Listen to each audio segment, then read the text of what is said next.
up to me and I'll give you the key. It's easy. Just keep on hopping, keep on rocking, and don't start stopping. Everything you need, just to want to see. And if you want to make it better, you give it to me. I'll embrace it. I believe for you. You wouldn't believe what I see in you. So don't stop. Don't let the drip drop hop. Hold up and make it lovely, make it real, and make it yours. Don't stop.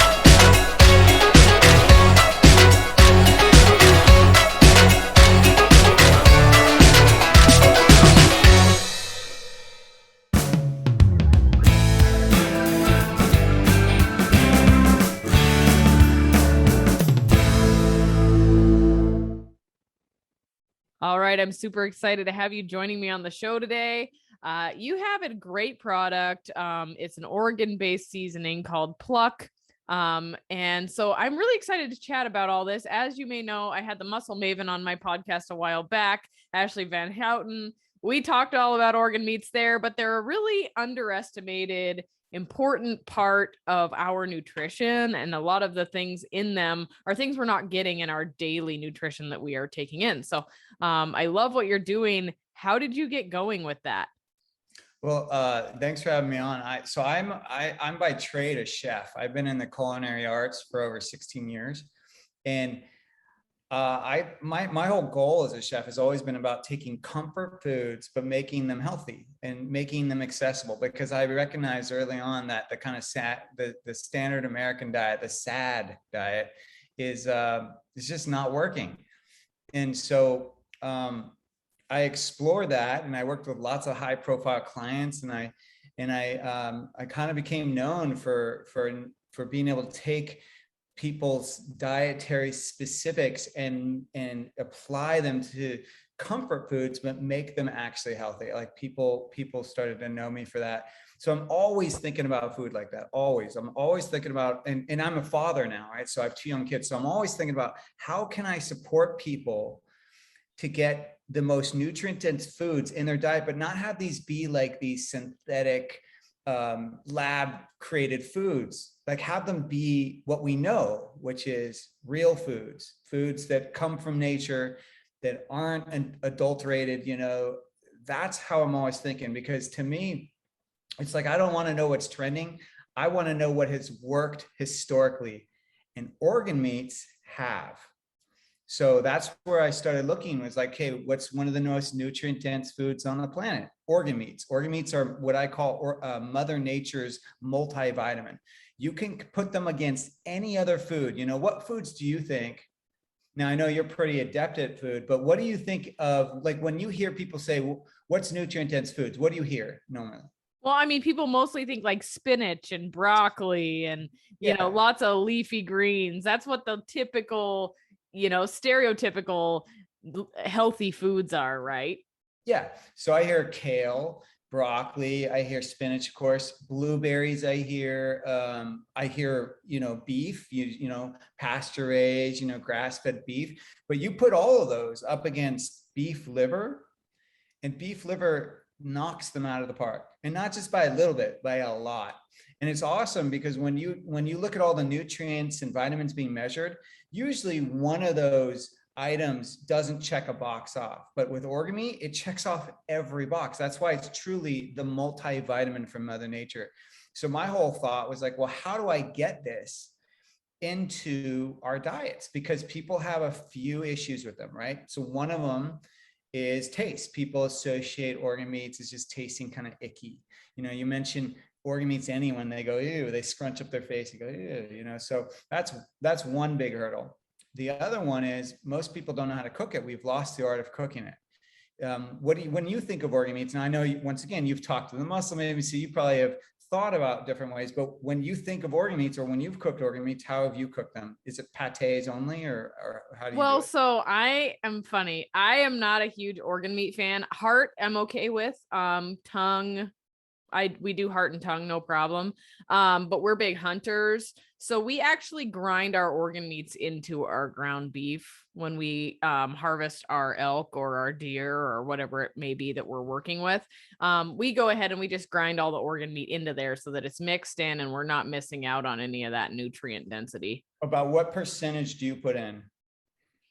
I don't Do you know. know? I divided up amongst the whole animal. So last year we had a cow, elk, and a bull elk, and we mixed all of it together and ground it up, except for like the steaks and roasts and things like that. Yeah, that's a great way to get organ meat is just to put it in the ground. Now, I've found though, personally, that anything over like 20%, and then the ground meat starts to kind of get that organ texture. And it's not even just the texture, it's the flavor as well. It just starts to get a little bit organ tasty. But absolutely great way. But when I talk to most people, even in the Weston A. Price Foundation world, like you talk to most of them, you're like, how are you eating your organs? It's like, well, we make pates, like pate this, pate that, you know.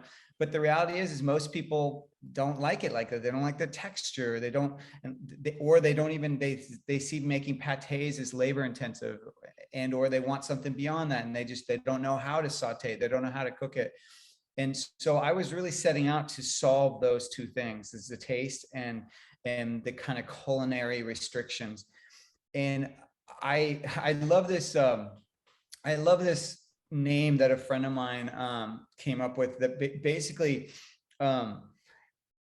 what I'm doing with Pluck, which is an organ-based all-purpose seasoning, right, is bridging the gap between ancestral wisdom and modern day convenience. So I'm taking the modern day convenience of freeze-dried powdered organs. So never, you know, in our history have we been able to do that, right? But now we have these freeze-drying techniques. They've been around for a while, but I'm just saying, in the history of humans, you couldn't freeze dry something. This is a more recent modern technology of preserving food. So I'm utilizing that, but then I'm supporting the flavor, because it really is a strong flavor. Like if you just open a supplement capsule and put it on your food, it's going to be really strong flavor. And for some people, it will be a real turnoff. But by complementing with herbs and spices, I offset that kind of organ meaty or irony taste that lots of organ meat has. And I make it actually just taste like a normal all-purpose seasoning. So now, not only does it taste good, it also makes other food taste good. And you don't even need to know how to cook. Like you can eat McDonald's if you want. I'm not here to tell you how to eat. Like, I just want you to eat organ meats. I know, if you want to eat McDonald's, go ahead, but sprinkle Pluck on it. Now you've just upped the nutrient value of that food.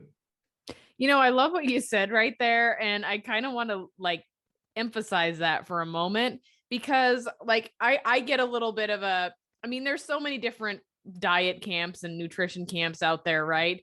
And you have the camp out there that's like, if it fits your macros, a carb is a carb, doesn't matter what kind of carb it is, all this kind of stuff. But what you just said right there, I really want to highlight that, because white sugar and we'll just say oatmeal are two different things. They're made of two different sets of nutrients. White sugar is essentially nothing. At least oatmeal, you're going to get other things out of it.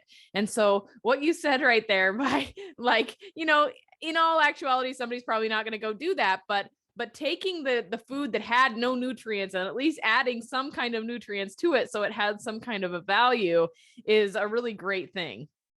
It's huge, because, you know, our palates are informed by what we eat. And a lot of people think that, you know, at one age or at one point in your life, let's say you eat a food and you don't like it, they think, well, you're forever not going to like it. But our palates change. Our palates adapt. I mean, you try basically, if let's say someone that's listening drinks soda all the time.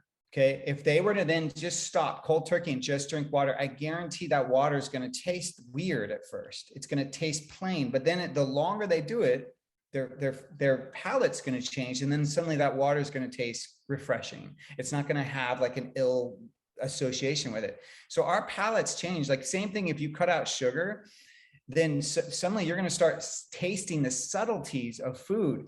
And then let's say, try, like I've done these sugar, my wife who's a nutritionist and we used to run these sugar control detoxes, and it would just be cutting out anything that was literal sugar and anything that converted quickly into sugar, right? So it's really a blood glucose kind of diet.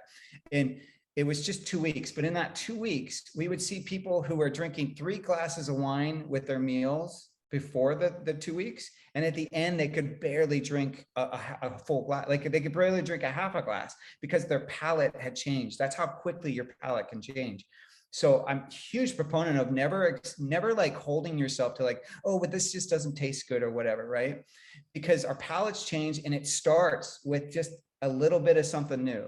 And what's awesome about organ meat is that it has umami. So we have the four kind of tastes that we're all familiar with, you know, salty, sweet, bitter, sour, right? But they discovered a fifth, which is umami. And umami is kind of like a savory. That's how you would best describe it.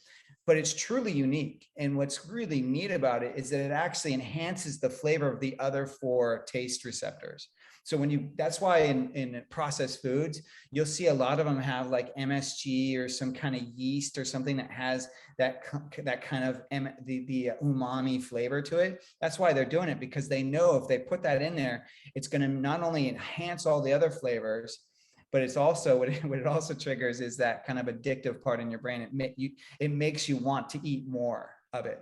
And in the case of Pluck, that's a great thing, because I want you to get organ meats in your diet, but I want you to do it in a way that works for you. You know, I don't want you to feel like that it's stressful or it's hard or, like if you talk to most of us out there in the kind of organ meat eating world, a lot of us have like, I don't know, like heart or liver that's been sitting in our freezer for like years.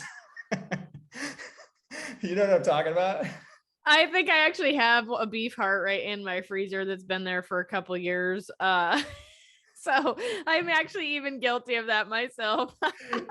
Totally, right? So you get it and you have the best intestines. You're like, oh, this is awesome. I'm living the dream. I'm being what I say I am. I'm a nutrient dense, you know, carnivore, whatever, paleo, keto, whatever you label yourself. And then it just sits there because you're like, what do I do with it?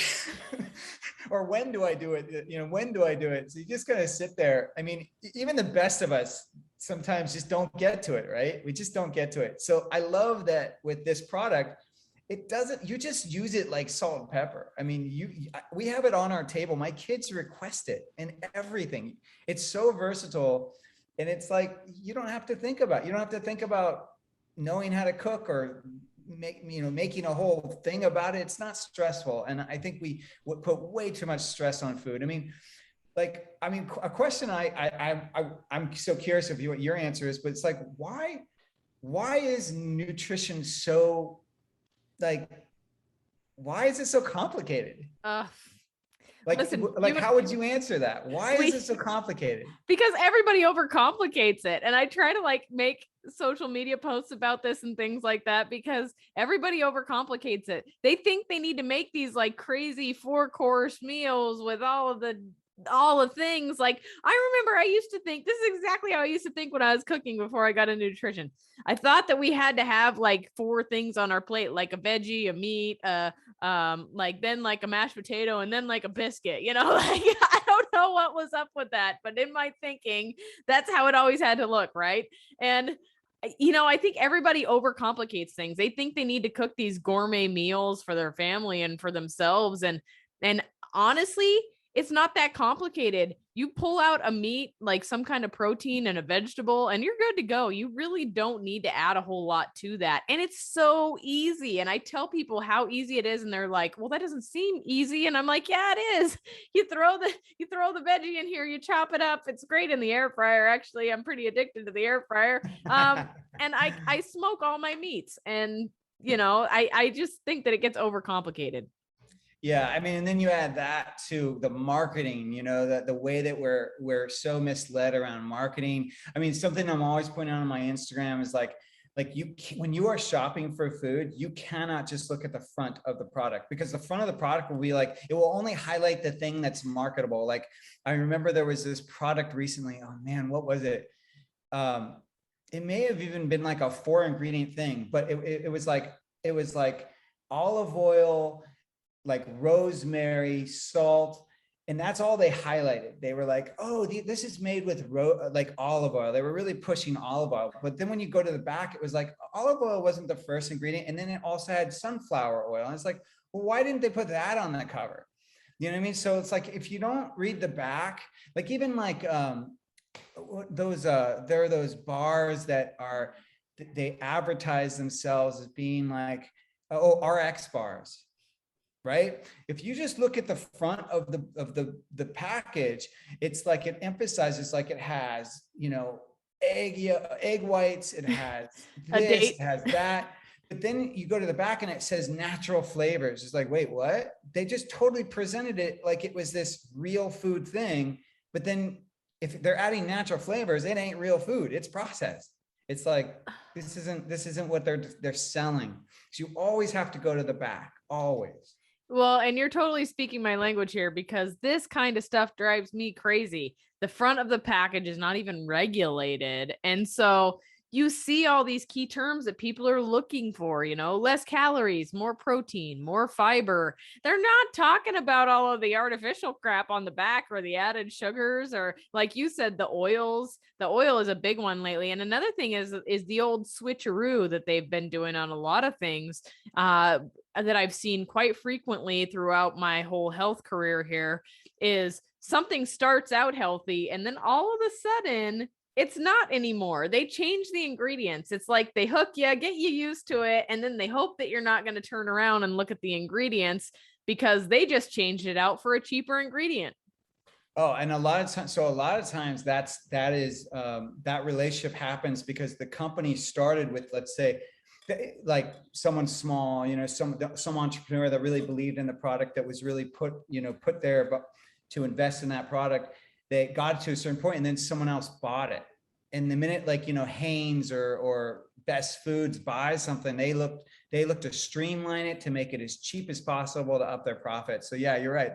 That's such a great point. It happens all the time. Oh yeah. And then usually when I notice it a couple times in, I'm like, no, I was so used to this. And I've like suggested it to all my clients, and now I'm gonna have to tell them that it's not kosher anymore. You know what I mean? Totally. Like, it's such a horrible mess. And it's really unfortunate, the situation we are in with marketing and this illusion that people try to place around food and what's healthy and what's not. And it's definitely no surprise that people don't know how to get healthy now, because they are just bombarded with so much information and so many things out there telling you what you should and shouldn't eat. And that's why I really emphasize, like, it's not about following trends for me. Like my career, I've always had to understand the trends, because I used to work for some clients that they were following the trends. So as a private chef, I had to be able to do whatever the trend was. So when I first got into culinary private chefing, it was like the fat flush diet. Like, so I had to know that in and out, because that's what all the clients were wanting. Eventually there have been other diets over the years, but personally, I'm not into trends. Like my whole thing is like real food. Like I want the most natural, real food as possible. The thing that is an ingredient that doesn't have ingredients. You know what I'm saying? Like that thing to me. And I love, you even highlighted this in one of your podcasts about how it's like, it's not, for you at least, you shared, it was like about the little movements. It's like little bits here and there is what eventually got you to where you are now. And I'm a huge proponent of that. You got to crawl before you can walk. And that's what I love about Pluck, is because it's truly a gateway to getting organ meats into your diet. I'm not here to say like, oh, never eat real organ meats, because we're using powdered freeze-dried organ meats, which is real food. But I'm saying, like, that doesn't mean I'm discouraging you from actually eating liver, in your food. But I'm just saying this is a gateway in, so that you can start bringing this incredibly nutrient-rich food into your diet.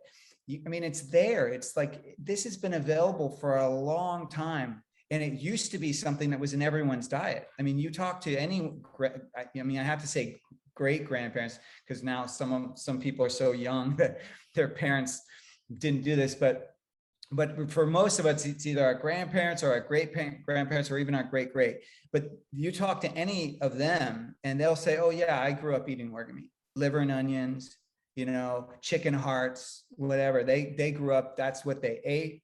That's how it was. I remember when we used to have, when I was younger, our stuffing used to have like organs in them, when we would do, the big Thanksgiving feast or whatever. So they all did it, but for some reason we're not doing it. And isn't it interesting? And I'm not saying this is the exact reason, but isn't it interesting that we're also in the first time ever where people's the young people, the kids of parents are expected to not live as long as their parents. This is the first time ever. And I can't help but wonder if it's because we're buying too much into these trends and we're not sticking to these ancestral foods. We know the ancestral foods work. 100%, definitely. No, I agree with you in so many ways there, because I think that because of the changing atmosphere in the food industry, I mean, now they're bioengineering things to hit certain sensors on your brain so that you are literally addicted to them the minute you eat them, and you have to have more. And so, I mean, I saw a label the other day. I can't remember what it was, but it said something about being engineered right on the label. Like they had to disclose it maybe because of the process it had gone through. I'm not sure, but I literally pointed out to my husband and I was like, holy crap, look at, they even said this on the label. Like this is crazy stuff. And, and so this is one thing that also people get sucked into, is because then they will start going out and buying healthier food, but then they're putting a whole bunch of seasonings on them, or sauces or marinades that are just full of this horrible stuff. So that's another thing that, like, I actually just had a lady reach out to me the other day and she was like, we are trying to do the GAPS diet, but we can't find anything that we can actually season our food with. And that's a thing, right? Is it's so hard to find stuff. I mean, there is sugar and processed ingredients and artificial flavors in just about everything. Absolutely. And that's where, we can't have this discussion without talking about like sourcing and the importance of quality. Because you're right.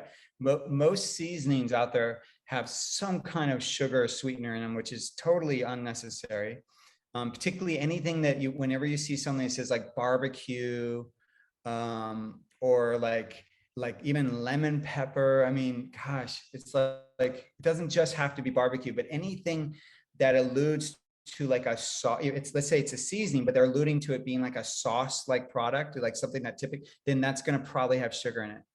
And then of course they also have, like you said, synthetic ingredients. They sometimes have stabilizers. They have things that will keep it from clumping. They sometimes have wheat in them. So if you're gluten-free, you're out of luck, so you really do have to look. Even there was this product like, what is it? Oh, geez. It was like kind of like, and I don't want to bash them because it's called Spike seasoning, Spike. So when I was first getting into kind of the natural food scene, notice I didn't say the health food scene, because I think we think just because something natural that it's healthy, but it's not always right. But when I was first in college and I was getting to the natural health food scene, I got turned on to Spike seasoning. And I thought, oh my God, this thing is so flavorful, so amazing. But if you look at the ingredients, it's got soy in it, it's got this, it's got that. It's like, holy moly. Like, I know they have good intentions of trying to help people, but like, this is not as healthy as I thought it was, So I think it just goes back to, you always have to read ingredients. And that's why even with Pluck, like to me, when you talk organ meats, you have to talk about quality. You have to get it from 100% grass-fed animals, because all animals are grass-fed. All animals, they're all cattle, I should say. All cattle are grass-fed. And it's only at a certain point that conventional meat then starts feeding them something else. But it's that something else that's really important, because it's things like sick animals. It's things like things like off byproduct from other industry. It's genetically modified. It's tons of soy. It's tons of stuff, corn. Stuff that the animal cannot sustain its life on, but basically they feed it what that extra, let's just say 20% of its life, that other stuff. But if they were to try to feed that cattle that other stuff for very long, the animal would die. So it's only able to eat it for so long. That extra stuff pumps it up, makes it more, allows them to make more money off of the cattle. And then that's what most people are eating when they're eating conventional. Those animals, conventional animals, I would not eat those organ meats personally, because when you have an animal that's sick, the organs become a typically organs are not where things are stored. They're actually just where things are filtered, and then they leave your body through your skin, your excrement, through your pee, you know, whatever your kind of detoxification ways are, that's where the toxins leave. And if anything, toxins store in our in our fat, right? But a lot of people think toxins store in the organs, and that's not true unless the animal is sick. So that's why it's so important that you find healthy animals. And yes, that's going to mean that it's more expensive. But if you're eating meat, that's where your money goes. You need to be buying high quality stuff, because, like you said, they're now. Did you hear about how they're now they're going to be creating pigs? Like, it's going to be, they're basically genetically modifying pigs. Great. Just like they've done with salmon. They've farmed salmon, they're doing, so all these things. And what's so upsetting is they don't even have to label it. They don't have to say, oh, this is a genetically engineered, animal. Yeah. And it's really, really sad to watch the agriculture industry going that direction. Honestly, I grew up in agriculture. I've been in all parts of it. And like, to see all the crazy things that are happening now, it just completely blows my mind. Yeah, and people, some really smart people are, they'll talk about Dr. Zach Bush is one of them. And there's a bunch of people that they're highlighting how, like, we have to change, because there's already a we're like 20, 30 years away from our downward spiral, like a point of no return. And it's not about just climate change. It's actually about our agricultural systems, where we've lost so much topsoil.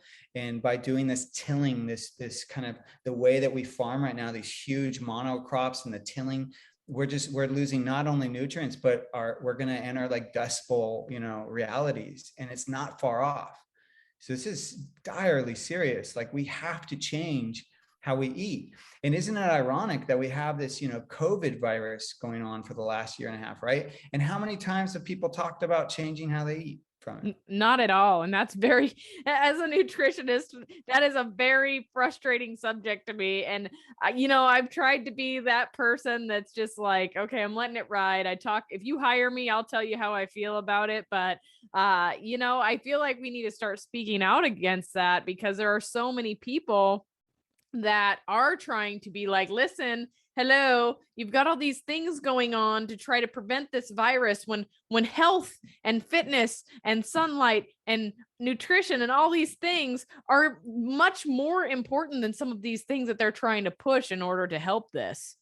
Oh yeah, supposedly the amount of viruses in the world are, and I'm just talking even in just water, is like as many stars there are in the sky. It's like, it's an insane amount. So the idea that this is the last virus we're ever going to see, or that even that the virus is how it's being presented, it's like, no, this is our life. We have got to rethink how we were not only growing food, but how we are intaking food. Because if we don't start prioritizing health, then it's not going to stop here. You're going to be susceptible to every single virus out there. I mean, and that's not a life. If you're living inside your house, scared to go outside, or scared to hug somebody, or scared to not wearing a mask or whatever, or not to have whatever the newest vaccine that's out, it's like, that is just not a life.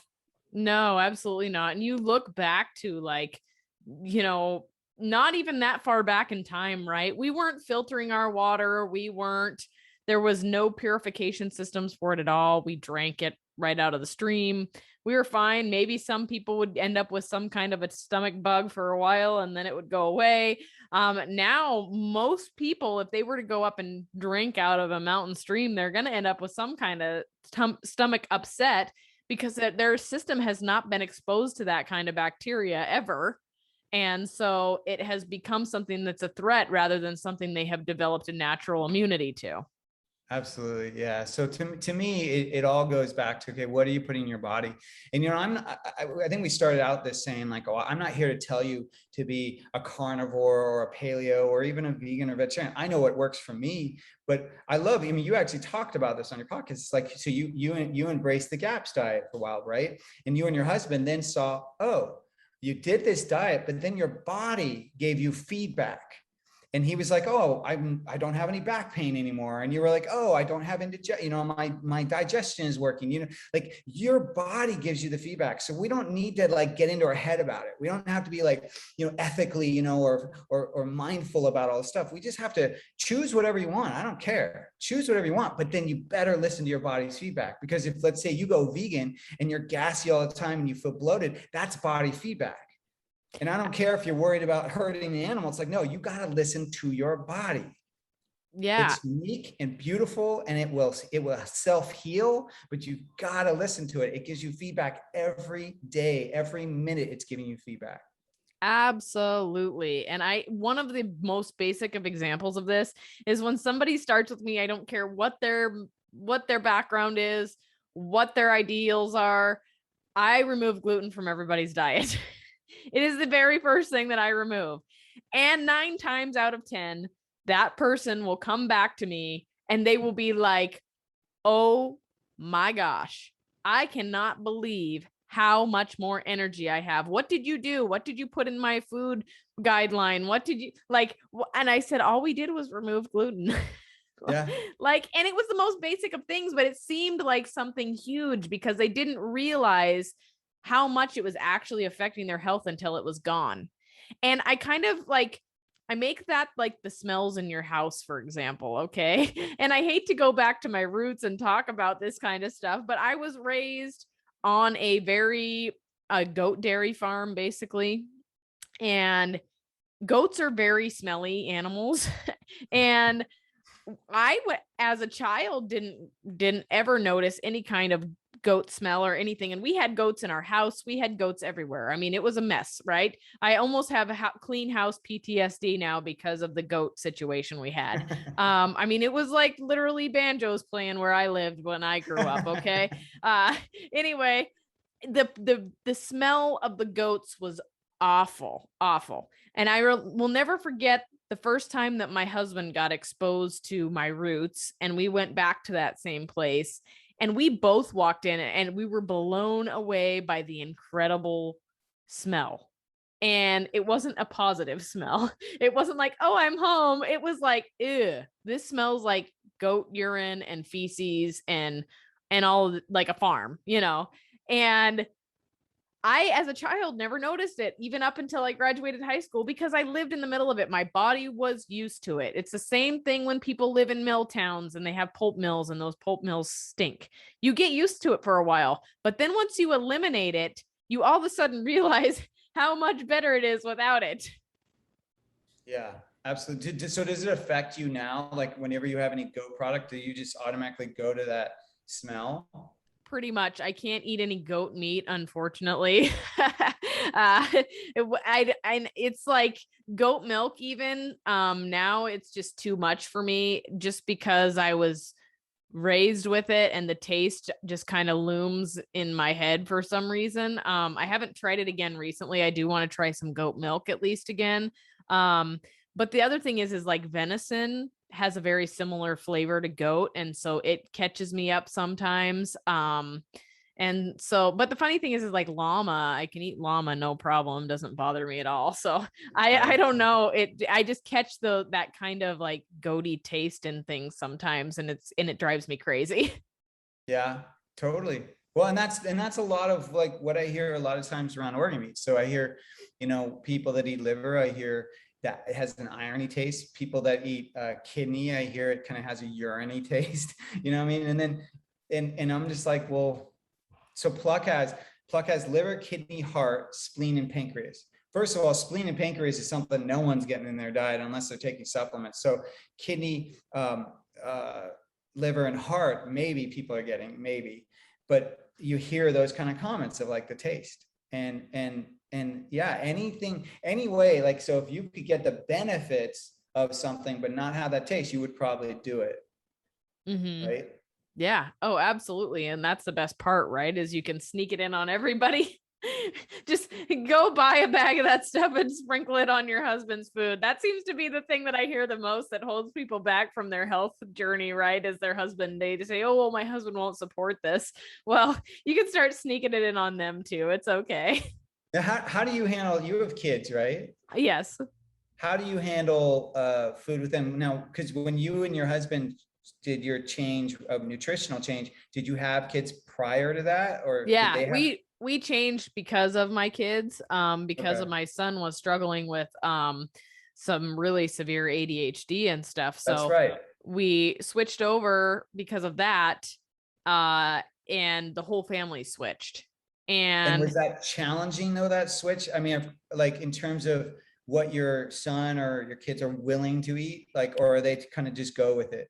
no, because I was pretty firm with the fact that that was what they were getting and they weren't getting anything else. And so it was pretty quick that they were like, okay, fine, that's what we'll eat. I Yeah. mean, and I remember I have this specific moment in my head where I had made the typical gaps like bone broth, and then I took the meat out of it, and there were some like really squishy vegetables in there. And I remember being like, okay, everyone's at the table and they're like, oh, like this has like no flavor. What the heck, you know? And I remember that specific moment where it was just really not flavorful at all. And it was not that great. And I remember looking at everybody's faces and I was like, well, I don't know what to tell you, but this is how it's going to be for a while. How And old was your son then? I think he was 7 or 8. I'm not And he sure. still went with it. You didn't get any lip or any. No, Wow. because I literally removed everything out of my house though. So it was a little bit of a different situation. They couldn't go sneak some Cheetos or whatever they found. I took everything out of my pantry and the refrigerator and everywhere. I took it all to the food bank or gave it away to homeless people, and I was done. And I went and filled my refrigerator, which was very hard, with things that were only GAPS approved.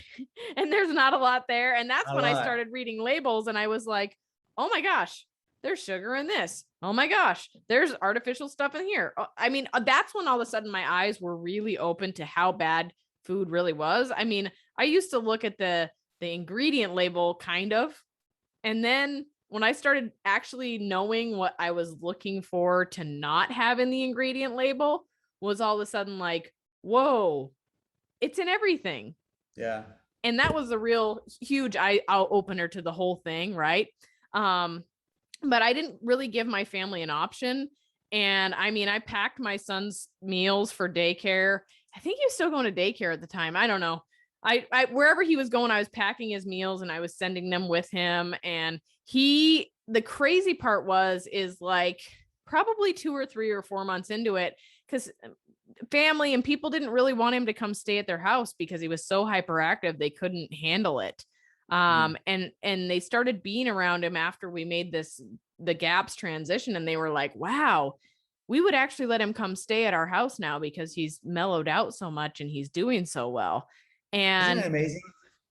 There's still people that don't believe that food affects health, though. Isn't that amazing? Because you have direct experience of it in many ways, but beyond your son, of course. But like, I'm always blown away. I mean, even with COVID, people are like, oh, well, changing my diet's not going to affect whether I get it or not. It's like, what? yeah.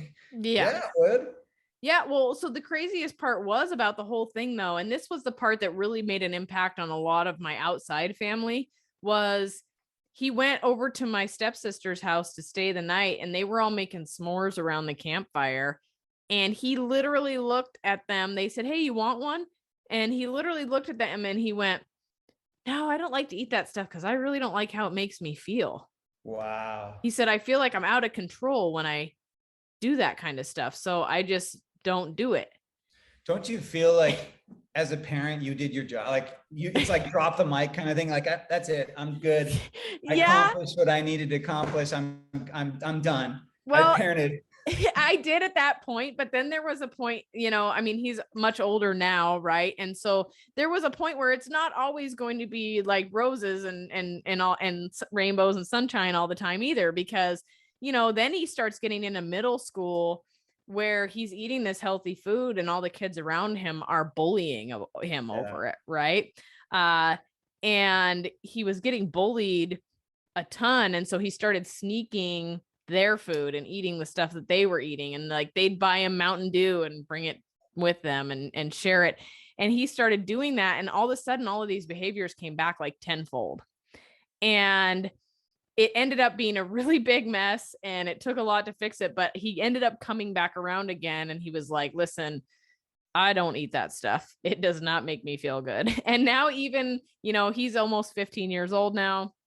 When we go to restaurants and things, we do have, like, I don't want to call them cheat meals, but we will go out to eat. We pick our restaurant selections very carefully, but we just went to a place, maybe it was in Hood River. You'd be familiar with that kind of area. But it was like an organic restaurant, and he orders himself a gluten-free bun and makes wise selections based on the menu. So I'm like, okay, it came back around. So even if you're in a low spot and you're a parent and you're trying to handle these things, please know that you're trying to imprint these things upon your kids and give them the right tools for their toolbox. And they may or may not use them later. They may or may not use them now, but hopefully at some point they can refer back to that tool in their toolbox and use it.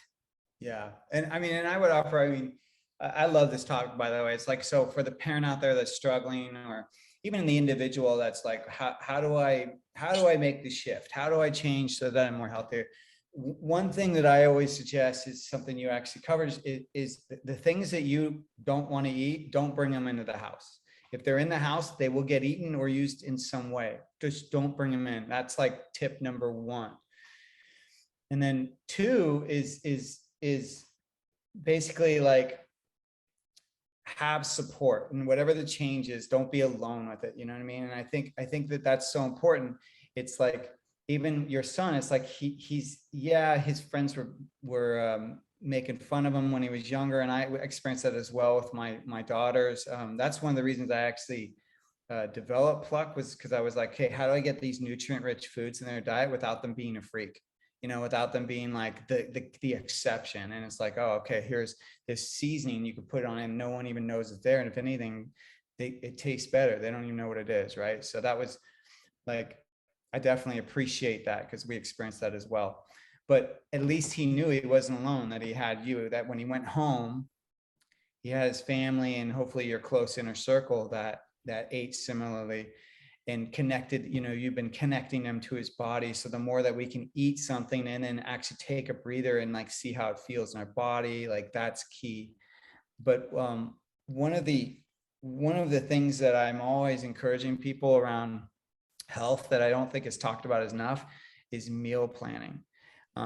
Because I find that if I kind of create my agenda for the week in terms of what I'm going to eat, if I meal plan, and you create a grocery list from that basically when you go to that grocery store, you're not going to go on those impulse buys, because you're going to follow your list.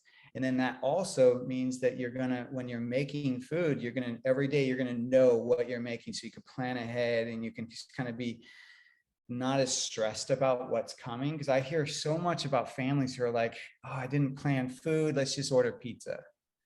I hear that more than anything. And it's just like, yeah, I hear you, because the day gets away from you. It's stressful, it's hard. And if you just meal planned, it would have been a non-issue. Yeah, no, I fully agree with that. And I think that, the great thing about that is you can actually meal plan with your family. It can be a family thing. There are some really fantastic, like paleo books out there, for example, that have wonderful recipes in there, and sit down on the couch with your kids and say, hey, what interests you in this book? And honestly, I used to make like 5 of that thing. When we sat down and we cooked it, I'd make like 5 and I'd freeze some of it. And I would make it available so that when I did find myself in that pinch, I actually had that stuff in my freezer and I could pull it out and use it. And it actually really came in handy before I would do bodybuilding shows and things like that, because I didn't realize, but when you make multiple plates of something, like multiple casseroles or soups or whatever it is that you're making, and you eat one and then freeze the other 4, that stuff builds up over time. And I literally had 6 weeks worth of food in my freezer that was totally cooked and ready to go before I did my last bodybuilding show, which made it great because it was like go time. There was a lot of stuff going on. I didn't really have time to cook, and I literally had everything set out every night. And I was like, here, this is what goes in the oven the next day. And it worked amazing. It was a great thing. So there's a lot of different ways you can tackle it. Yeah, that's brilliant. And absolutely that was gonna be the thing I was gonna ask you is in your household, do you guys eat a lot of leftovers? Like, cause we do that. So we make a bigger dinner and then lunch the next day is always leftover dinner. And it makes it so much easier. Absolutely. And I mean, if you're gonna make something, it's not that hard to double or triple the recipe. It really isn't. You're getting all of those ingredients anyways, and then you're able to utilize them all and then have some left over for later. And it works really, really great. And then when in doubt, make it basic. We cook. I mean, we've been really busy all summer. I have not like meal prepped anything. All I do is cook a ton of meat on my smoker, steaks and chicken and all of these things. And then I literally have vegetables pre-chopped up in Ziploc bags in my refrigerator. And I use those in my air fryer, you know. So there's a lot of ways to do things. You just have to find out what works well for you. Yeah, that's great. And yeah, and like I think ultimately the goal is take the stress out of it, take the stress out of figuring out what to eat. You know, when we're talking about cooking from home, it's really about, well, you have to make the food from scratch, right? Because if you're buying something that's prepackaged, it's going to be a very specific kind of ingredients. It's going to be a very specific volume of food. So if you're making it from scratch, you can really make more.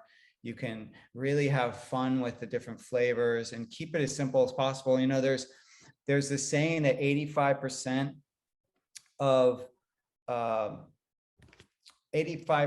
what is it? It's like 85% of like your diet is shopping. Like, so basically like, or I should say I guess I'm saying diet, but I guess of food, like 85% of like a delicious meal is really the shopping of it.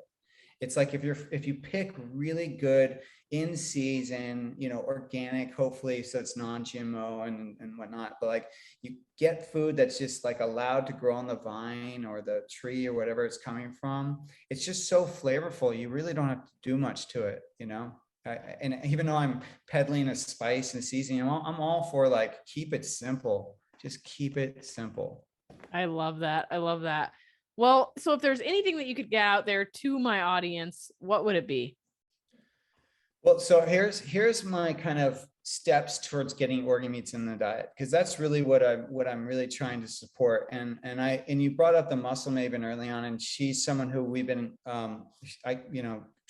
we got a recipe of hers on our site. Like we've really pushed her product, her cookbook as well. She's got a great cookbook on eating organ meats. So I love that you're promoting organ meats, because it's just, to me, it's like, it's the food that we're not getting in our diet that we need to. So here are tips on how to do it. Now, the first one, as I mentioned already, is the gateway, which is pluck. You just order pluck. Our website is eatpluck.com. You go to pluck and you use that on your food. You can use it. It's very versatile. You can use it on breakfast, lunch, dinner. It doesn't matter. Like, we put it on popcorn. Our kids, I mean, it's so good. It's so good. Eggs, it's just so good. So do that, start there. But then the next thing is I would start with what you do, which is having like some ground organs. Usually it's liver and heart, or maybe just liver. It depends on what you can get access to, but have some ground organs in your ground meat. And you can start with a very little bit, maybe 5%, and then up it. But I recommend not going higher than 20%. And there's a lot of places, particularly in the farmers market, that will sell the grounds already, you know, with the organ meats. So you just got to look. Sometimes they call it paleo or boosted. It just depends. You got to look for it. But so I would then do that. Then the next thing I would do is buy like some liver, you know, and beef liver is pretty big, right? So it's okay if you buy one. They're really big, but keep it in your freezer. You don't have to defrost it and then be stuck with this huge piece of liver. Just keep it in your freezer. And what you can do is then take a zester or a grater and grate it over your food. And you can even do this over your ground meat. Then you never have to defrost it and deal with like the kind of like pressure that we talked about earlier of like, what do I do? Now I have too much, right? So just grate it and then put it right back in the freezer. So that's a really easy way of getting that organ meat. And then the other organ that I would start with when you're ready to actually like saute with it or like have it as a meal is chicken hearts. I love chicken hearts. Yeah, right. They're so like they're so not what people think organs say. They're sweet. They're they're kind of like, they take on other flavors really well. They're just really mild. And so it's a great entry into actually eating an organ. And then the other one I would recommend, which you mentioned, is tongue. Tongue is amazing. If you go to many really good Mexican restaurants, they'll have it. They call it lengua. But tongue is, you cook it. Let's say if you ever make pulled pork or pulled beef or anything like that, you just cook tongue the same way. But then when you go to pull it out, you just strip it. And the muscle even actually has a great recipe in her cookbook on tongue. But the tongue is such a great thing, because once you cook it, and you shred it, it tastes just like shredded meat. I mean, you would never know that you're eating tongue. We were blown away when we started cooking with tongue. So those are kind of like easy steps into doing organ meat. You don't have to go crazy and start making pâtés until you're ready, but I would just start with those like 5 tips I just gave, and you'll find, maybe you'll do this every other week. You don't have to do it every week. Now with pluck, I recommend doing it daily, because it's only pinches. You're not using it. You're never going to get as much of the organ in pluck as you would if you ate the organ on its own. So that's why I recommend using pluck daily. But then when you actually graduate to eating organs, you don't have to eat those every week, but you'll get just an amazing amount of nutrients. So I just recommend they're in the diet. Like, I don't care if it's once a month, once every 2 weeks, but they should be in your diet. They just really should.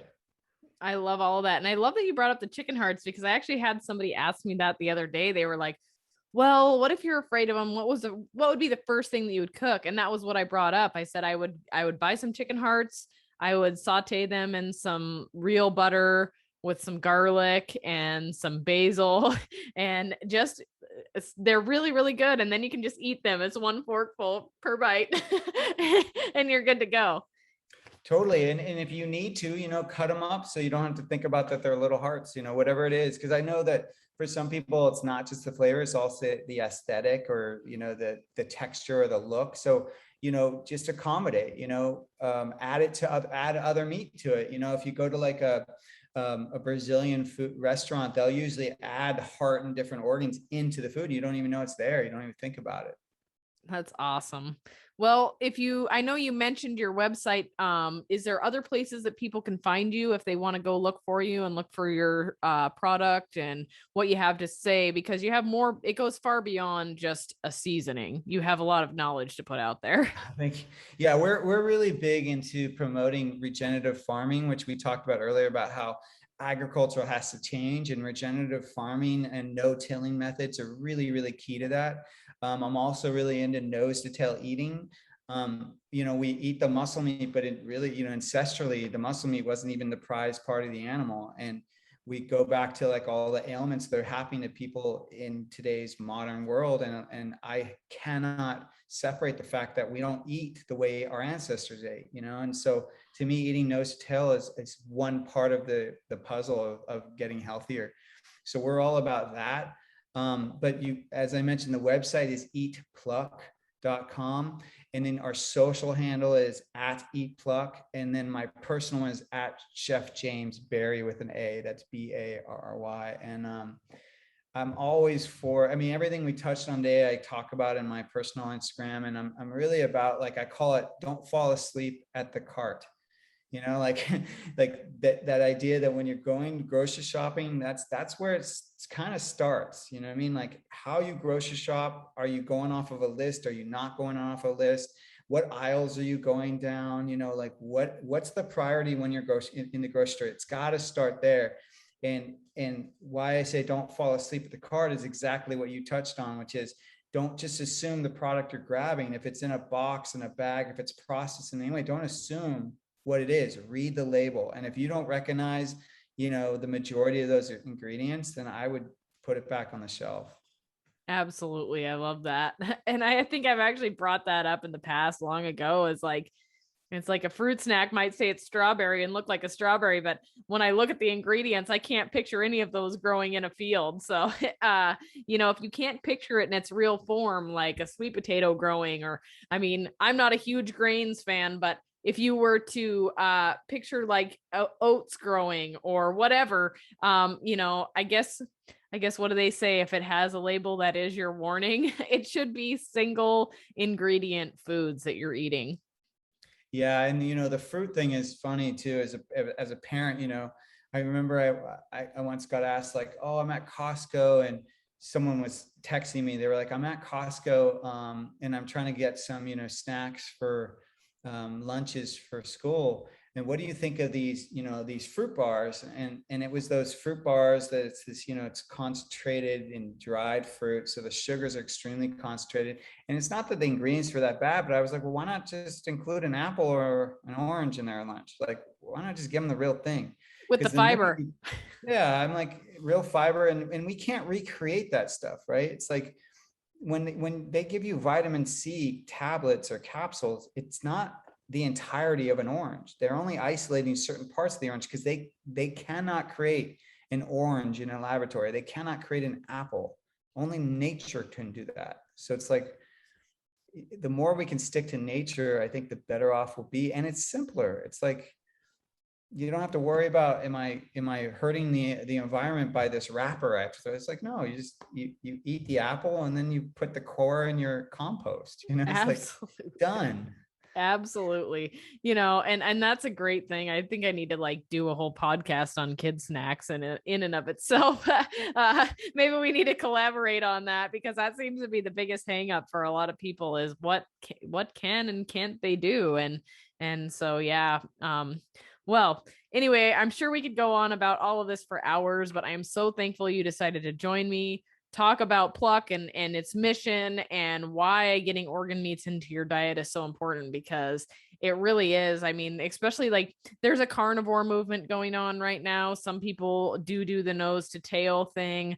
Other people think that that's just eating steak. Whatever camp you're in, I try to tell my clients, okay, if that's something you want to do, then feel free to give it a try. I've personally done it. I mean, I think that it's okay to give it a try, but make sure that you're getting organ meats in there.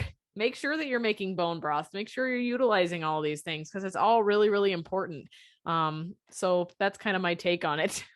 Yeah, it really is. Yeah, I agree with the carnivore diet. It's like, I think it's just like keto. A lot of people use some of these diets as excuses for what they choose. And it's like, well, the originator of carnivore, it's like, he didn't see it as just muscle meat. I mean, if you read what he started out with, it was all parts of the animal, and that includes organs. And even he's changing his definition of that as he's learned. And same thing with some of these keto. It's like, it wasn't all just about like eating bacon, or fat. It's like the quality, the types of these things. You don't just stick to the same thing over and over. Absolutely. Well, thank you so much for joining me. I'm really excited to get this out there. I will put all of your information in the show notes, and we will be publishing you ASAP. Thanks for having me. And please, everyone, just reach out and let me know what you think of Pluck once you try it. I look forward to hearing from you. Yay.